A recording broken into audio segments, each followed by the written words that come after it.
রাভি তেজা স্যারের নতুন movie must জাথারা। এই মুভি তো ভাই পুরাই ফাটিয়ে দিল। हनुमान ने उन्हें बचा लिया।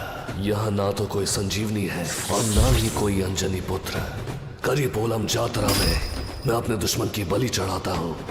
इस बार तेज রাভি তেজা স্যার অভিনীত এই মাস্ট জাথারা মুভিতে অনেক সুন্দরভাবে ফুটিয়ে তুলেছে family drama, love story, emotion, মাদকের বিরুদ্ধে লড়া।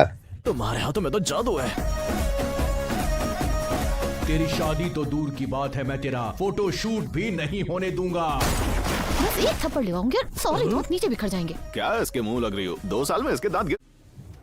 রাভি তেজা স্যার এই মুভিতে একজন রেলওয়ে পুলিশের চরিত্রে অভিনয় করেছে। একজন রেলওয়ে পুলিশের চরিত্রে অভিনয় করে অনেক সুন্দরভাবে ফুটিয়ে তুলেছে মাদকের বিরুদ্ধে লড়া। रेलवे पुलिस नहीं, क्रिमिनल पुलिस। এই মুভিটি তোমরা দেখতে পারো, তোমাদের যদি সময় থাকে, সময় করে এই মুভিটি তোমরা দেখতে পারো। মুভিটি ভাই action, family drama, love story, emotion সবই দেখানো হয়েছে। আমার ভিডিওটি ভালো লেগে থাকলে ভিডিওতে লাইক দিয়ে চ্যানেলটিকে সাবস্ক্রাইব করে রাখিও। খোদা হাফেজ। পরবর্তী নতুন কোনো ভিডিওতে তোমাদের সাথে দেখা হবে।